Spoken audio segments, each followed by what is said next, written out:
everyone, and welcome to the Shelbourne Knee Center podcast. My name is Rodney Benner, and my co-host Scott Bauman is here with me. And today we're talking about non-operative treatment of knee osteoarthritis, specifically about outcomes of a couple of studies that we've worked on to look at where these patients go after they've come into our office. You heard a little bit about that in the last couple of weeks. 2 weeks ago, we had Elena Gillenwater, one of our physical therapists, talking about what the physical therapy program is like, how we treat these patients from the time they come into the door through the early rehabilitation process, and even eventually progressing onto a home program or onto surgery. And last week, we had our clinic's namesake, Dr. Don Shelbourne, in for the podcast to discuss how the evolution of how the non-operative treatment program came out of ACL reconstructions and our long-term data with that, and what the lessons we were able to learn about the development of osteoarthritis in the knee and treatment plans associated with it. So, Scott, we're going to start talking today about our outcomes research, which you've been heavily involved in as well.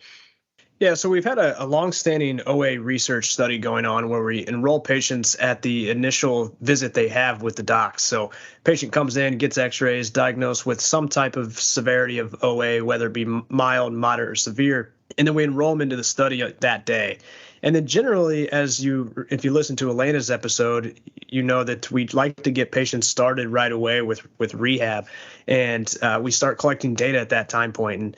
And as Elena had put, we really focus on extension range of motion first, progress to flexion range of motion, all while keeping swelling to a minimum and then working on strength. So we really try to focus in that order, and a lot of our data really coincides with that. And what we do, we collect the extension range of motion data first, and then again with the strength test, we collect isokinetic quadricep strength test on the Cybex test, as well as single leg press testing on the or single leg press strength on the leg press test for an isometric measure. And then for subjective outcomes, we collect the KOOS score, and we try to analyze all 5 subscales with the pain, symptoms, ADL, sport, and quality of life. And Scott, what kind of progression are we looking for from this patient group? What were our goals when we started looking at how this group progressed? Well, the very first goal, we want to try to get symmetric range of motion. And if a patient comes in with a unilateral problem, we always try to match the opposite side. So if a patient is 2 degrees hyperextension on the asymptomatic side and 5 degrees short of 0 on the symptomatic side, we want to strive to get that knee extension symmetric at 2 degrees of hyperextension equal to the opposite side first. That's goal number 1. Goal number 2 is try to get symmetric flexion. So if somebody comes in with 135 degrees of flexion on the contralateral side and 115 or whatever on the symptomatic side, we strive to make that be symmetric to the opposite side. And then once it is, then we move on to strengthening. And with strength goals, we're hitting symmetry as well. So I think that's something as listeners have listened to this series, they've really known that we really strive for symmetry. And we've found that when patients are symmetric from an objective standpoint, typically that leads to subjective improvement. And when we're talking about symmetry with strength, we're really striving to be within 10% of the other side, whether it be the isometric leg press test or the isokinetic quadricep strength test. And in addition to that, we're looking at some functional parameters with the KOOS score, trying to figure out what these patients are able to do and what they're not able to do from the time they come in the door, and then to follow that over time to see if their function improves. Talk a little bit about the functional scores that we utilize as well. Well, the functional score, the main one we use is the KOOS score, and that tracks pain, symptoms, ADL, sport, and quality of life. And we really look at those 5 together as an aggregate score, of course, but we really try to tease that out because, like you said, we're really looking for function. And in this population, like with total knees, sometimes things like the sport necessarily isn't as important, but what people are really focused on are pain and quality of life. And those are some main attributes of the test that patients really look for to get that symptom relief to the point where they can progress on with their normal activities. And then, of course, despite the fact that a lot of these patients have severe arthritis, we're trying to keep these people out of the operating room. That's another important parameter that we tracked as well. How often do these people end up in surgery, and how often can they maintain not just make goals, but how can they stretch these goals that they make early on out to a year and beyond? Can they avoid surgery, which is an important thing that I think draws some people to our clinic, because they show up thinking, you know what, I want to get better, but I've been told all I can do is either put up with it or have surgery, and I just want some sort of another option. So that allows us to make some give people a little bit of an idea of what their chances are of avoiding surgery. In addition to that, we want to look at that time course as well, and talk a little bit about what we've learned from looking at the time course of range of motion and KOOS score improvement. So like I said earlier, we get the patients at enrollment and we start them on some range of motion exercises. And from a time standpoint, we looked at our data and we did a project on this, and we looked at the retrospective data for the OA patients and found that most of the gain is within the first 4 to 6 weeks. And that's really for flexion and extension. Now, we do focus on extension first, and we graph this out. And if you look on our Instagram page for today's episode, you will notice the graph that we were going to put out there shows a pretty striking increase in extension for that first 4 to 6 weeks. And then from that 4 to 6 week time point through a year, it basically stabilizes, and patients are able to gain about 4 or 5 degrees of extension in the first 4 to 6 weeks, and that stays at about that range for the next 11 months. And for flexion, the same. Patients typically increase about 10 to 15 degrees of flexion in that first 4 to 6 weeks, and then levels off for the next 11 months throughout the first year of treatment.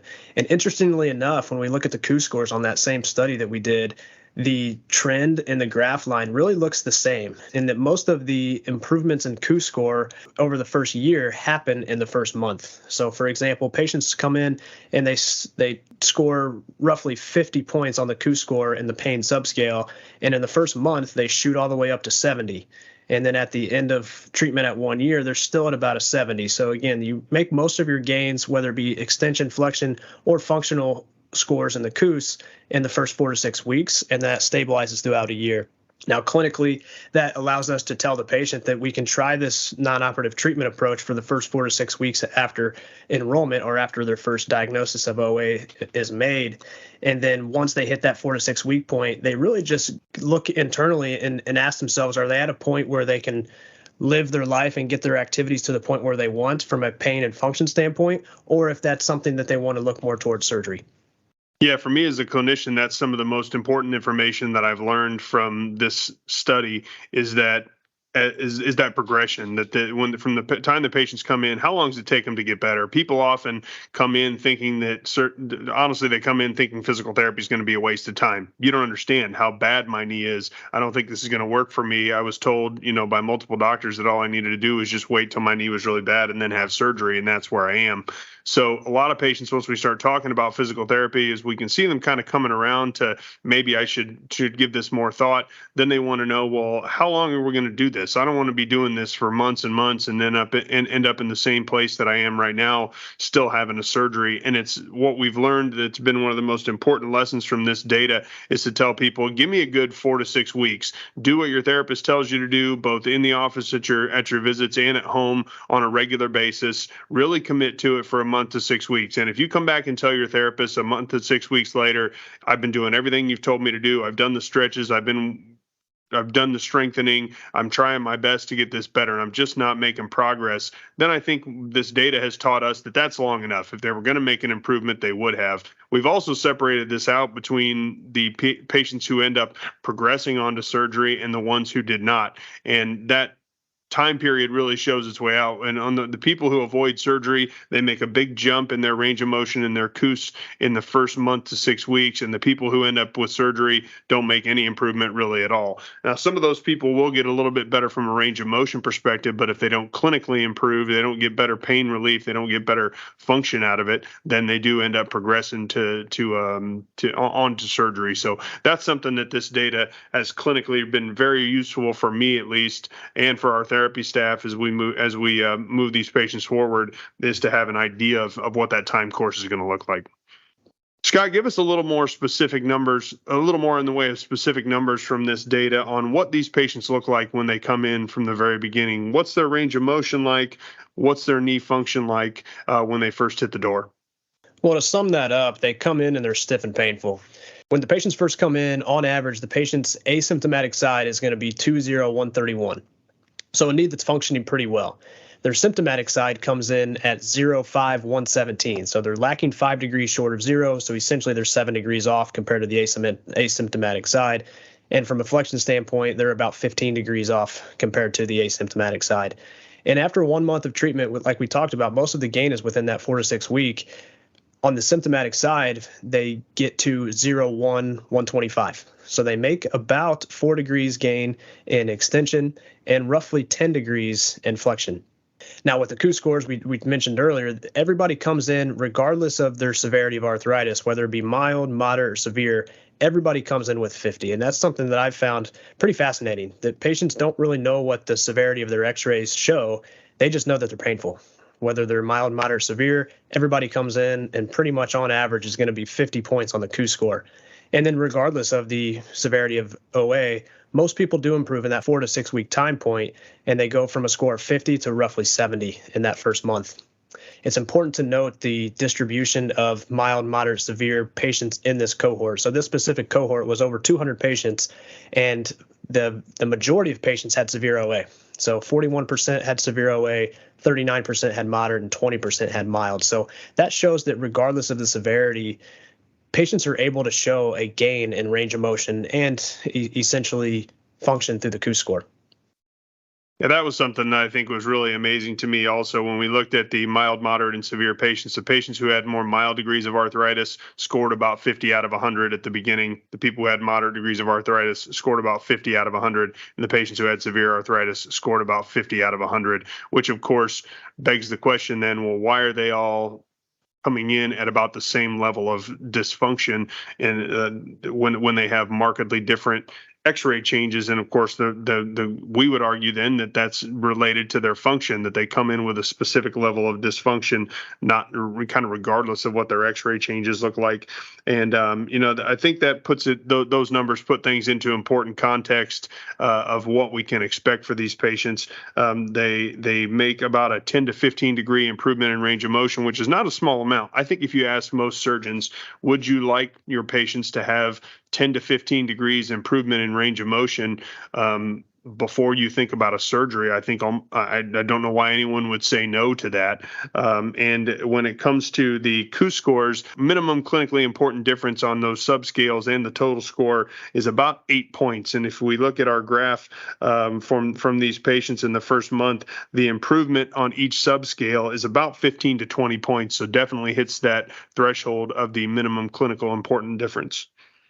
So knowing this is an OA rehab study, and we went over the distribution of patients with varying severities of osteoarthritis, not all patients are going to continue non-operative treatment forever. So can you talk a little bit about the percentage of patients that go on to surgery from this OA rehab study?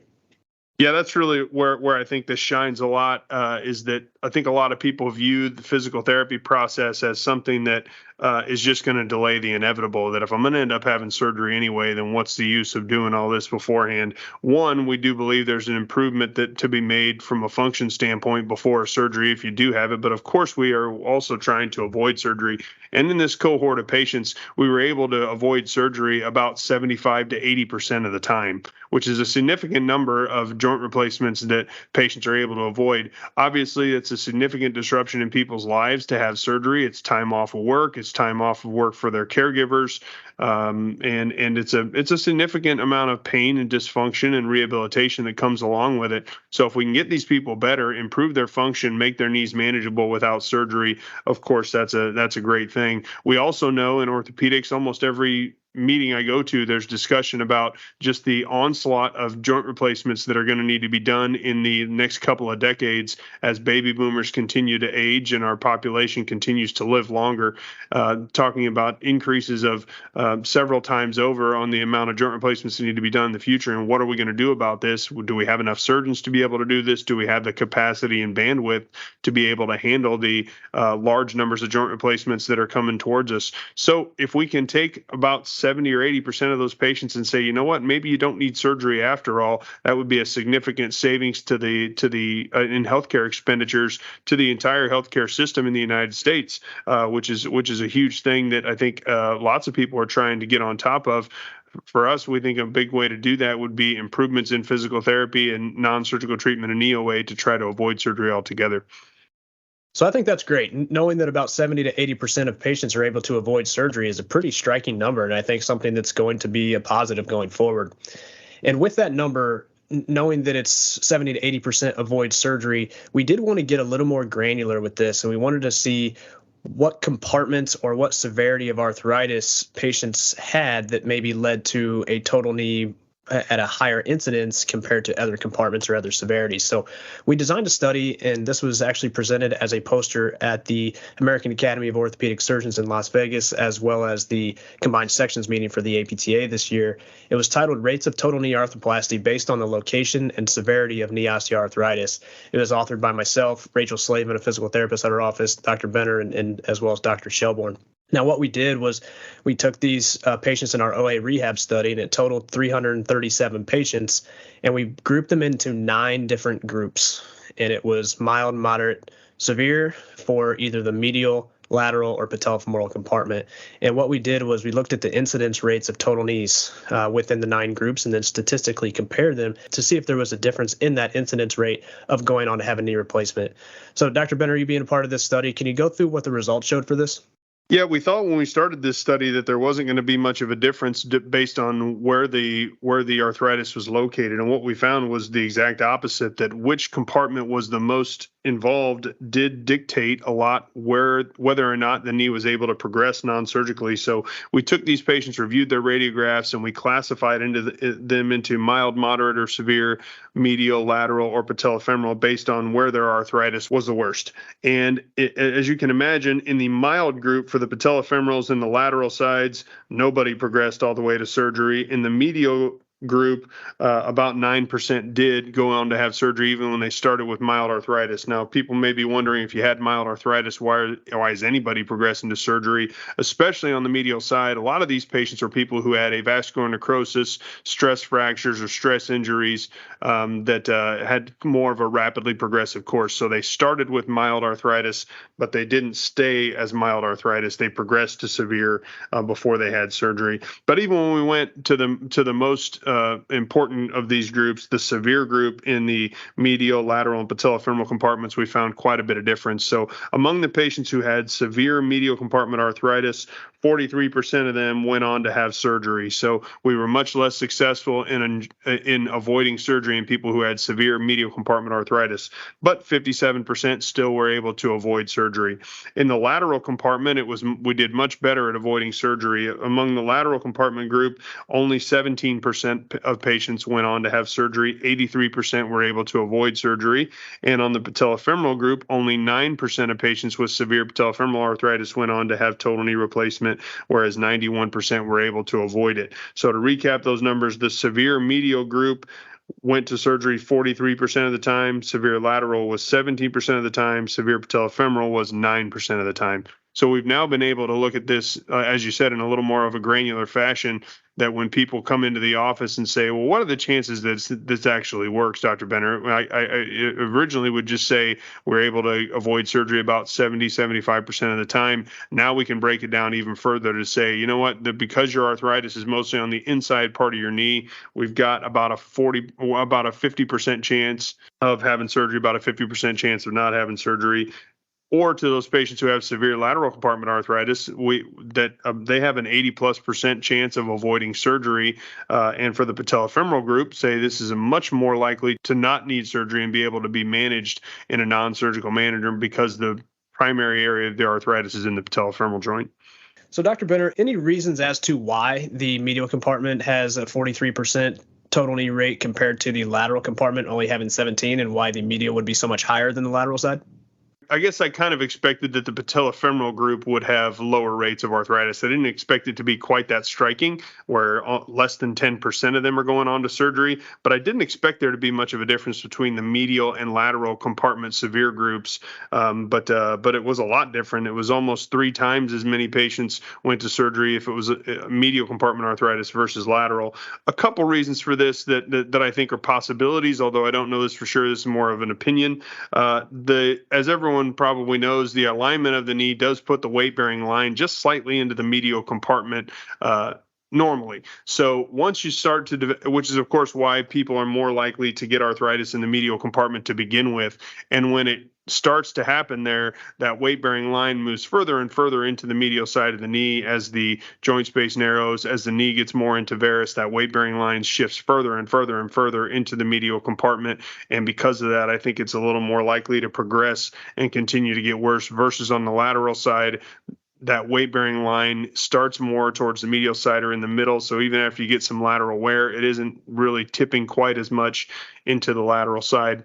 The second one's just an observation. It's not really a mechanical thing that for whatever reason, we don't see patients getting as stiff when they have lateral compartment arthritis. And I'm not 100% sure why that is. A guess that I have is when we see wear patterns on the medial side, it's usually anterior medial. And because of that, the tibial side especially is more loaded in full extension. So I think that anterior medial arthritis may have a little more loading of that arthritic area in extension and subsequently then be more likely to lose extension. And that loss of extension we know can continue to increase arthritis over time versus on the lateral side, the wear pattern is more likely to be posterior lateral and more on the femoral side. So when you go with the knee all the way into extension, you may not be loading that area quite as much. You may be able to maintain your range of motion a little bit better. So those are some of that's conjecture, some of that's biomechanical in nature, but I think those are a couple of reasons why we may see such disparate outcomes and progressions to surgery based on the location of arthritis. So with this study, besides looking at the incidence rates of total knees based on OA location and severity, we also had patients take a KOOS score, and we had them take it at enrollment, 1 month, 3 months, 6 months, and 12 months after enrollment. Can you talk a little bit about the progression of the KOOS score over those time points for those that went on to have a knee replacement versus those that did not? Yeah, some of that data we talked about earlier about where patients start and how quickly and how much they progress really came from this study as well. So if we look at the initial time point, the patients that avoided surgery had a pre-treatment initial KOOS score of 50. The patients who ended up having a total knee had a pre-treatment initial KOOS score of about 48. So really at the same level of symptoms.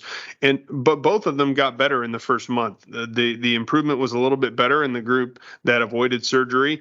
In that the TKA no group, the group that avoided surgery, went from a pre-treatment level of 50 up to 65, a 15-point improvement in that first month versus the patients who went on to have surgery went from about 48 to 58 or 59, so only made about a 10-point improvement. The big difference was when we went from 1 month to 3 months, the patients that avoided surgery went from 65 continued up to 70 and then stayed at that 70 range all the way out to a year. For the patients that ended up having surgery, they initially went from 48 to just below 60, but then at the 3-month mark, they're down to 55 and continue to kind of decline after that 1 to 3 months. So we're able to tell those patients, if you make an improvement in the first 4 to 6 weeks, that'd be great, and we can have an idea whether or not it's possible to avoid surgery. However, if from 1 month to 3 months you get worse and things turn in the opposite direction, maybe it's more likely we're headed towards an operation.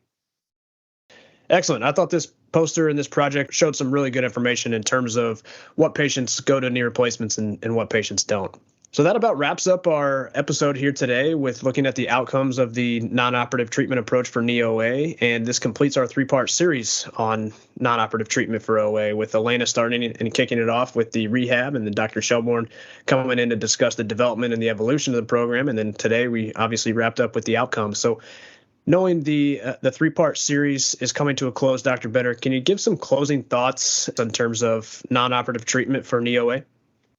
Well, the first is the interdisciplinary approach involving our physical therapists with our clinicians and providers, in addition to coupling that with following things from a research perspective, has been a real win for us in this particular space, especially as much as, or maybe even more than other parts of our research department that we work on. So that's one. Having a close relationship with your physical therapist, following your data, and incorporating that into your clinical practice is a huge deal.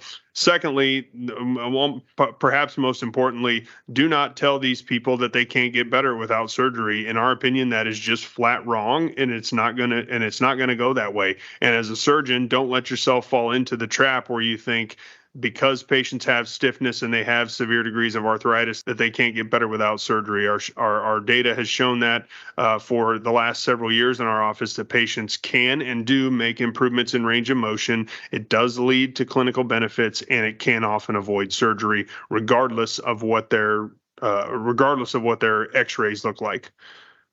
And another big important part of that is that the clinician that sends somebody to a non-surgical treatment plan really has to have conviction and belief in the system. And if you don't, it's probably not going to work. I find that these patients come in often ready to have surgery, ready to sign up, but sometimes almost reluctantly. Sometimes I think these people have been told you can't really get better without surgery, so you just put up with it and live with it, or you move on. And once they're presented with a different potential treatment plan or some other options, they're actually really relieved that they have some other options to have. However, I think if the surgeon goes in and says, well, we could do some therapy, I guess, if you want, I don't know if it's going to help you because you're pretty arthritic, but I guess we can try it. I think the patient hears that as, this isn't going to work, so why should I even try? And even if you make them go ahead and do that, if you don't approach it with belief and conviction, then I don't think it's just not going to give the same kind of buy-in from the patient that you have otherwise. I think those recommendations that we give and how clearly we either believe or don't believe in what we're talking about with our patients directly relates to how compliant they are with the subsequent treatment. So I think it's important for in our office, at least, myself, Dr. Shelbourne, all our physical therapists, our PA, everybody that interacts with our patients, all believes in this and tells them this can work. We've seen lots of patients like you who've had severe arthritis, who've had stiffness, who've been told that they didn't have any other choice but surgery, who have subsequently done better. Even if you end up going to surgery, you'll do it with a better knee, functionally speaking, but it is possible to avoid surgery altogether. So those are some things that I really take away from this, and I would encourage anyone who wants to learn more about this to contact us, and we'd be happy to share this information and this treatment plan with you. But when you approach your patients, just make sure you get in front of them and say, I believe this can help you. We have a plan for you, because that's what the patients want more than anything. They want to get better, whether it's surgery or not, and they want a physician, a PA, a therapist, everybody in the office to have a plan that really gets them headed in the right direction and can make them confident. Excellent. Well, thanks for that information, and I appreciate you going over all of that. And I think that's really beneficial for really all clinicians, but especially the orthopedic surgeons and the physical therapists that are treating these patients. Like you said, if anybody has any questions or comments, if they practice in a very similar fashion that what we've talked about or vastly different, let us know. You can reach out to us on Twitter and Instagram at the SKC Podcast. You can visit us on our SKC Facebook page or email us at the skcpodcast@gmail.com. And we'll talk to you guys next week.